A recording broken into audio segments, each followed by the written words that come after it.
Alléluia. Et dans le monde des affaires, je peux énumérer deux grandes affaires. Les deux grandes affaires. Il y a l'affaire terrestre et l'affaire céleste. Est-ce que je parle à quelqu'un?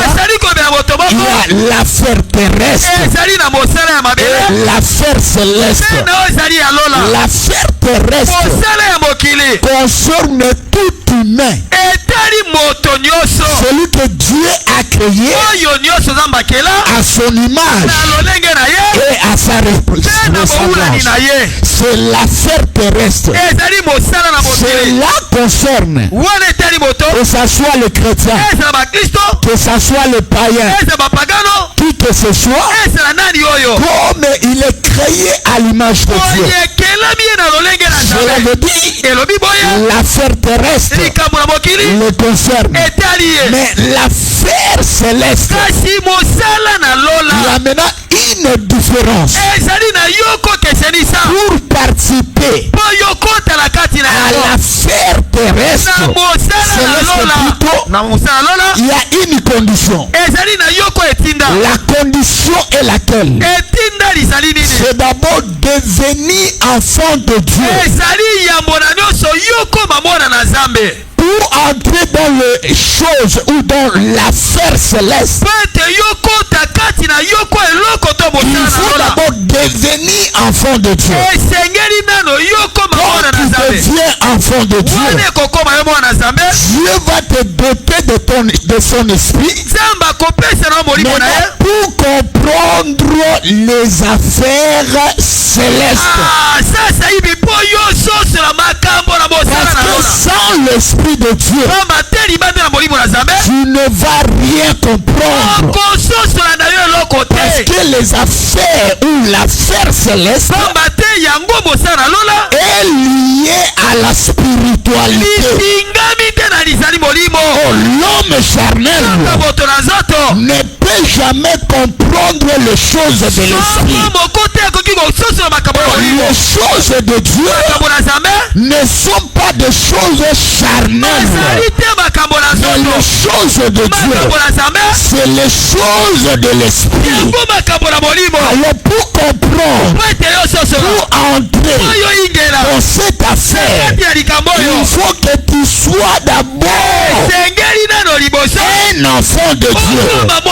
La Bible stipule à tous ceux qui l'ont reçu, à tous ceux qui croient à son nom, il leur a donné le pouvoir de devenir enfant de Dieu. Donc lorsqu'on devient enfant de Dieu, c'est alors cette affaire va te concerner. Cette affaire va te concerner. Quand Dieu te dit, assis-toi, tu ne vas pas discuter. Lorsqu'il dit cours, tu ne vas pas discuter. Lorsqu'il dit dors, tu ne vas pas discuter. Parce que tu es né de Dieu. Tu es né de Dieu. Alléluia. Amen.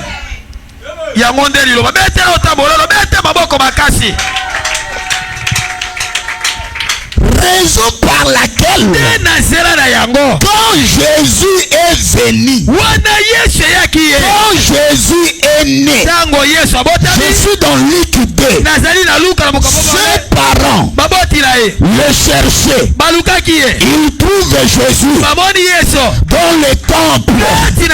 Alléluia. Maintenant il dit à ses parents, mais les parents disent, mais notre enfant, pourquoi tu nous fais comme ça? On t'a cherché, mais on ne te voit pas. Alléluia.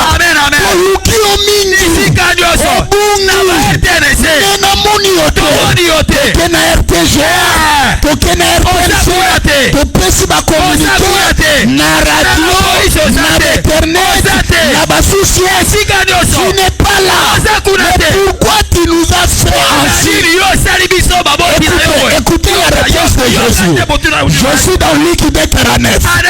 Jésus dit ceci. Ne savez-vous pas que je dois m'occuper des affaires de mon Père? Est-ce que je parle à quelqu'un? Ne savez-vous pas que je vais m'occuper des affaires de mon Père? Maintenant ici Jésus conjugue les affaires au pluriel. Maintenant il quitte au singulier pour entrer au pluriel. Cela veut dire les affaires. Bon, l'affaire pour Jésus devient plusieurs, devient beaucoup. Maintenant la Bible va nous révéler quelles sont les affaires que Jésus parlait. Il dit, je suis venu pour m'occuper non de l'affaire, mais des affaires de mon Père. Oh, ces affaires, Luc 4, verset 18, nous révèle.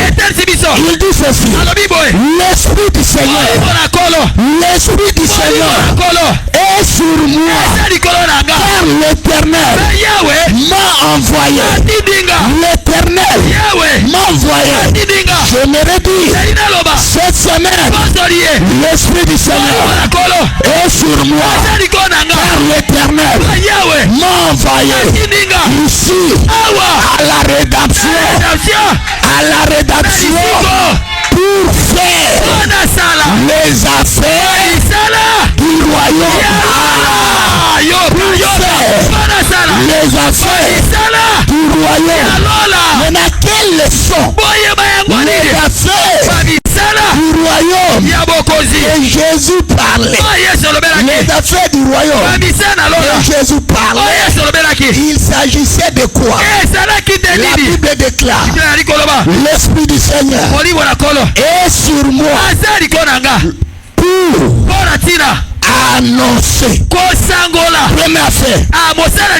Le premier affaire que Jésus était venu annoncer quoi? La bonne nouvelle. Jésus était venu pour annoncer la bonne nouvelle. La bonne nouvelle, c'est l'affaire de Dieu. La bonne nouvelle, c'est l'évangile. L'évangile, c'est la bonne nouvelle. J'aimerais dire à quelqu'un, cette semaine, je suis venu t'annoncer la bonne nouvelle. La bonne nouvelle, c'est quoi? Celui qui est stérile aura des enfants. Celui qui est chômeur aura du travail. Celui qui est célibataire, il va se marier. Celui qui est pauvre deviendra riche. C'est la bonne nouvelle. Quand la bonne nouvelle est là, elle transforme la vie d'une personne. Les lépreux, ils étaient chassés. My God, les lépreux étaient chassés à cause de leur impunité. Ils ne pouvaient pas vivre dans la ville. Le roi a donné l'ordre. Le lépreux, on va les chasser hors du camp. Hors du camp. Hors du camp. Ils sont partis. Mais la Bible déclare, un jour, la famine à Samarie. Maintenant, la nourriture se trouve entre la main de l'ennemi. Laisse-moi te dire, là où il y a tes combats, c'est là où Dieu va te lever. Là où il y a tes combats, c'est là où Dieu va te lever. Il faut que le combat vienne. Il faut que cela vienne pour qu'il sache que tu as un Dieu. Pour qu'il sache qu'il y a un Dieu.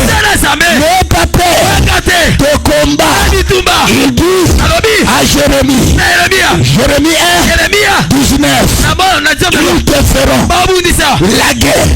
Ils vont te combattre, mais tu ne seras jamais vaincu. Est-ce que je parle à quelqu'un? Le lépreux devait être hors du camp parce qu'ils étaient impurs.